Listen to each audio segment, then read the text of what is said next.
अस्सलाम वालेकुम जी, मैं हूँ आपकी मेज़बान सादिया मसूद और आप देख रहे हैं मेरा यूट्यूब चैनल और प्रोग्राम है मुकालमा न्यूज़।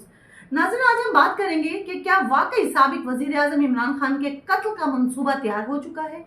ये मंसूबा कहाँ तैयार हुआ, ये मंसूबा किसने तैयार किया, क्या ये किसी पुरानी कड़ी का हिस्सा है, क्या पहले भी ऐसा हो चुका है। ये है कुछ सवाल जिन पर आज हम बात करेंगे नाज़रीन। इसके अलावा हम बात करेंगे कि पाकिस्तान की मौजूदा सूरत हाल है क्या, मौजूदा हुकूमत जो है आखिर इसके हाथ पैर क्यों फूले हुए हैं, क्या बरतानिया से इन्हें झंडी दिखा दी गई है, क्या वहां से भी इनको चलता किया गया है, क्या इनको कहा गया है कि इक्तदार के मजे छोड़ें, आप जो है इलेक्शन की तैयारी करें। ये वजह है कि मौजूदा हुकूमत के हाथ पैर फूले हुए हैं। क्या पाकिस्तान इनसे नहीं संभल रहा, क्या खान जो है इनको बुरी तरह हर तरह से खान साहब ने इनको फंसा दिया है, एक बंद गली के अंदर बंद कर दिया है, इनके पास अब कोई रास्ता नहीं रहा और डर गए हैं, घबरा गए हैं, हाथ पैर फूल गए हैं, बुखलाहट का शिकार हो गए हैं नाजरीन।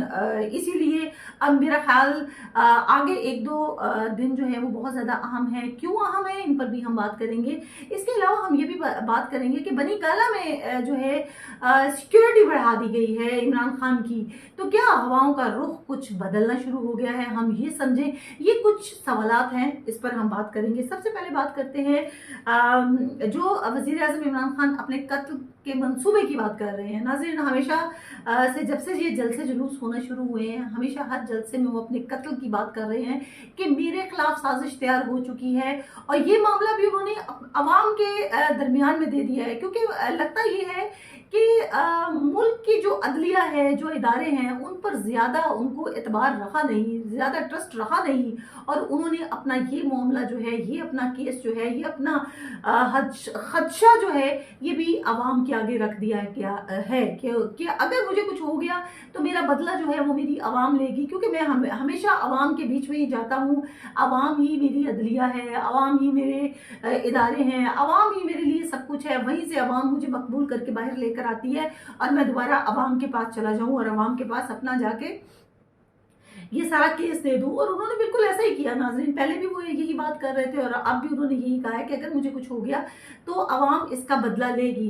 अब अपना ये पहले भी देखें, बात नहीं मानी गई थी इनकी, ये कह रहे थे साजिश हुई है, इस बार भी साजिश हुई है। इस बार ये कड़ी थोड़ी सी डिफरेंट, नाजरीन मामला थोड़ा सा डिफरेंट लग रहा है। आप देखें, अभी मैंने एक ट्वीट पढ़ा था मरीम नवाज का, तो उन्होंने लिखा था कि अगर कोई जहर देगा तो घर वाला ही होगा। नाज़रीन, आप इससे अंदाजा लगाएं, ये इस मोहतरमा को कैसे पता है कि जहर जो दी जाएगी वो घर के अंदर से दी जाएगी, क्या घर के बाहर से जहर नहीं दी जाती, या फिर इनका लफ्ज जो है अक्कासी कर रहा है इनके अंदर की प्लानिंग की। क्या ये कड़ी जो है वो पहले किसी रिहाम खां के साथ जाके तो नहीं मिल पा रही है। मुझे लगता है कि ये कड़ी जो है वो रिहाम खान के साथ मिलती है, क्योंकि उस वक्त भी पॉइजन दिया गया था इमरान खान साहब को, और अब फिर पॉइजन देने की बात हो रही है और घर के किसी फर्द की बात हो रही है।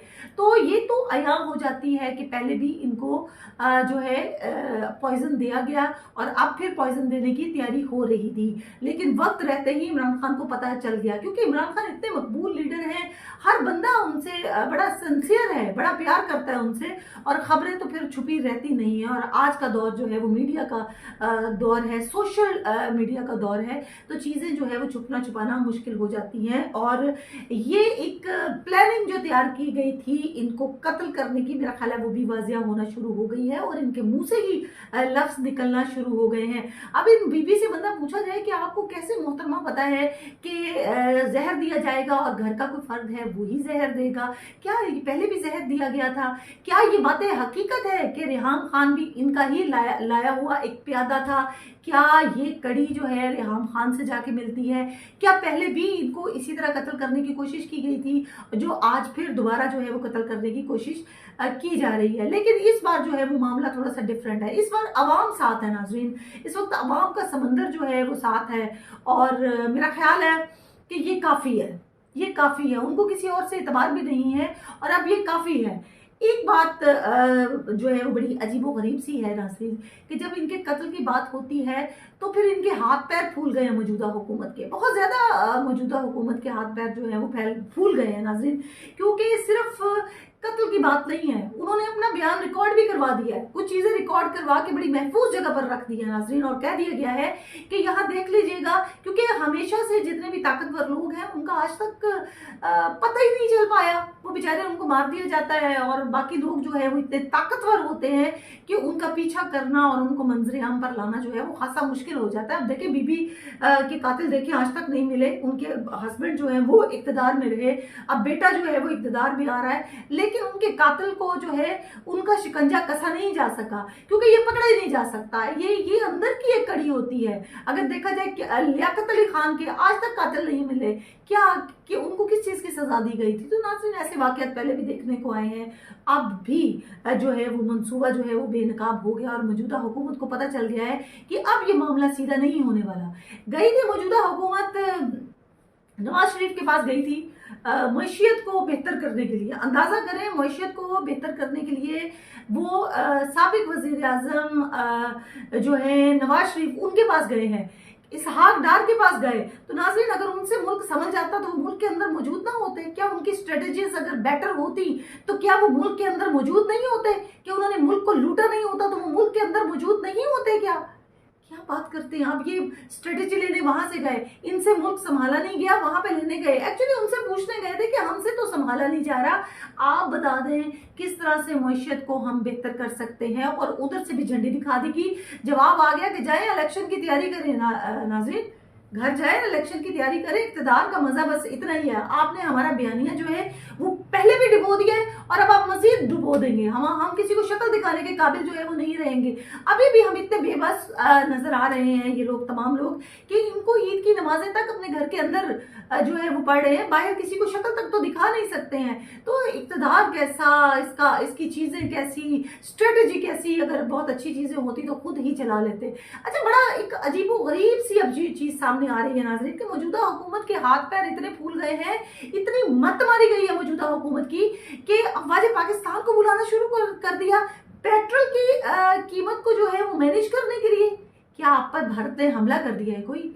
क्या किसी मुल्क पर हमला करने के लिए जा रहे हैं? क्या कोई बहुत बड़ा डिजास्टर होने जा रहा है नाज़रीन, जो इनसे संभाला नहीं जा रहा? इनकी इतनी नाकस कारकर्दगी रही है एक महीने की। जितने वादे किए थे, ना तो बिजली के नर्क कम हो सके, ना स्टॉक एक्सचेंज को संभाला जा सका, ना ही डॉलर को संभाला जा सका, ना ही कोई। और अगर पंजाब की बात करते तो पंजाब के अंदर तो सियासी बहरान अभी तक मौजूद है। सियासत का नामो निशान ही नहीं है मुल्क के अंदर नाज़रीन। अभी तक गवर्नर पंजाब वाले मामला जो है वो रुके पड़े हैं। और अगर पंजाब की हुकूमत की बात करें नाज़रीन, वो तो ना 13 में है ना 14 में, वो किसी वक्त भी धड़म करके गिर जाएगी और बड़ी आईनी तरीके से गिरेगी। बस मुनहरिफ अफराद के जो एक केस है उनके मुतालिक उनका एक फैसला आ जाए, फैसला नहीं आ पा रहा। ये बड़ी ताज्जुब की बात है, बड़ी अजीब बात है कि अभी तक इनका फैसला नहीं आ रहा नाज़रीन। जब इमरान खान के खिलाफ अदम एतमाद लाना था, तब तो आधी रात को 12 बजे, 1 बजे, 2 बजे जो है वो अदालतें खुल गई थी और हमने सोचा था कि ये नया दौर, नया पाकिस्तान बनने जा रहा है नाज़रीन। यहाँ पर आधी रात को अदालत जो है वो इंसाफ देने के लिए अपने दरवाजे खोल देती है। अब इंसाफ होगा, लेकिन इंसाफ तो नहीं हो सका। ये भी कुछ किसी चीज की कड़ी साबित हो गई, ये भी किसी चीज का हिस्सा बन गया। लेकिन नाज़रीन, बहरहाल कोई बात नहीं, एक इमरान ने इन सब पर भारी पड़ा है। ये एक इमरान जो है इन सब पर भारी पड़ा है। इदारों ने साथ छोड़ा, अदलिया ने साथ छोड़ा, एस्टेब्लिशमेंट ने साथ छोड़ा, सब ने साथ छोड़ा और अकेला बाहर निकला एक शेर की तरह लड़ने के लिए, और आज वो कामयाब होता हुआ नजर आ रहा है। इसलिए मैं कह रही हूँ नाज़रीन, आज बनी गाला के अंदर सिक्योरिटी को जो है बढ़ा दिया गया है। कुछ रेंजर्स के लोग हैं, एफसी के लोग हैं, पुलिस एहलकार हैं, जिनको वहां पर तैनात कर दिया गया है, सिक्योरिटी को बढ़ा दिया गया है, क्योंकि कत्ल के मंसूबे की बातें हो रही हैं। तो लग ये भी रहा है कि ये भी कोई एस्टेब्लिशमेंट और इमरान खान के दरमियान, खैर मामला तो पहले भी खराब नहीं थे, कभी भी इमरान खान ने एस्टेब्लिशमेंट के हवाले से, अपनी फौज के हवाले से कोई ऐसा लफ्ज मुंह से नहीं निकाला, बल्कि अपने आप को उनके सामने गिरा दिया। उनको कह दिया कि ये मुल्क जो है वाजे पाकिस्तान की वजह से है। मेरे जैसे लोग तो आते रहेंगे, जाते रहेंगे, आई एम नथिंग, मैं कुछ भी नहीं हूँ, वाजे पाकिस्तान ही सब कुछ है। फिर भी इदारों ने उनका साथ नहीं दिया, फिर भी इदारों के खिलाफ कभी एक लफ्ज नहीं बोला। ये है एक लीडर, और इसके लिए निकल आए हैं बाहर लोग, अब बाहर निकल आए हैं। अब आने वाला वक्त जो है कुछ 2-4 दिन जो है वो बहुत ही ज़्यादा आम है, क्योंकि हम बढ़ रहे हैं इलेक्शन की जानिब। साबिक वज़ीर आज़म जो है नवाज शरीफ, उन्होंने भी झंडी दिखा दी। मौजूदा जो वज़ीर आज़म है उन्होंने मुल्क का बेड़ा गर्क कर दिया, मुल्क संभाला नहीं गया। मैशियत जो है वो बुरी तरह तबाह हो गई, कोलैप्स हो गई, बर्बाद हो गई। कारोबारी तबका जो है वो सड़क पर आ गया है। कारोबार करने वाले लोग, ताजर जो है रो रो रो रो रो के पीट पीट के दिखा रहे हैं कि हम किधर जाएं। हम जब 85 रुपए डॉलर होता है, हम बाहर जाके बात करते हैं कि 85 रुपए डॉलर के हिसाब से अगले दिन पता चलता है कि इंटरबैंक में 85 की बजाय 90 कीमत हो गई है, और ओपन मार्केट में 95 तक पहुंच गई है। किधर जाएगा कारोबारी तबका, कहाँ जाएगा? और गरीब की अगर हम बात करें तो नाजरीन फिर माफ कीजिएगा, उसकी बात ना ही की जाए तो बेहतर है, क्योंकि लोग जो हैं वो मर रहे हैं, भूख के मारे मर रहे हैं, बिजली के मारे मर रहे हैं। क्या करेंगे? मौजूदा हुकूमत ने एक इमरान से बदला लेने के लिए पूरे मुल्क को तबाह बर्बाद कर दिया, एक बर्बादी की तरफ धकेल दिया कि मुल्क जो है सही डायरेक्शन में जाते जाते अब पता नहीं कितना टाइम लगेगा। आने वाला वक्त 1-2 दिन जो है वो बहुत ज़्यादा आम है नाजरीन, क्योंकि अब इलेक्शन के अलावा और कोई हल नहीं रह गया। अगर ये इलेक्शन नहीं करवाते हैं तो फिर क्या करेंगे? पेट्रोल की कीमत को बढ़ाएंगे। पेट्रोल की कीमत को अगर बढ़ा देंगे तो मुल्क के जो लोग हैं वो तो पहले ही इनके खिलाफ हैं, इनके बयानिए को तो कोई एक्सेप्ट कर नहीं रहा। अब मजीद जूते मारेंगे पकड़ के, इनको एक्सेप्ट नहीं करेंगे, बिल्कुल एक्सेप्ट नहीं करेंगे। इसलिए महंगाई जो है वो नहीं कर सकते, पेट्रोल की कीमत नहीं बढ़ा सकते, और अगर नहीं बढ़ाएंगे तो फिर IMF से जो है वो झगड़े जाएंगे। IMF इनको नहीं छोड़ेगा, और अगर ये IMF को खुश करते हैं तो फिर लॉन्ग मार्च जो है वो कंफर्म है। लॉन्ग मार्च जाएगा इस्लामाबाद की तरफ। इस्लामाबाद की तरफ गया तो इनसे संभाला नहीं जाएगा, इनकी कांपे जो है वो फिर टांग जाएंगी, और ये मामला जो है वो बड़ा मुश्किल होने वाला है। आज के प्रोग्राम में इतना ही। जैसे जैसे हमें अपडेट्स आती जाएंगी आपके साथ हम शेयर करते जाएंगे। अपना बहुत सा ख्याल रखिएगा। Take care of you. अल्लाह हाफिज।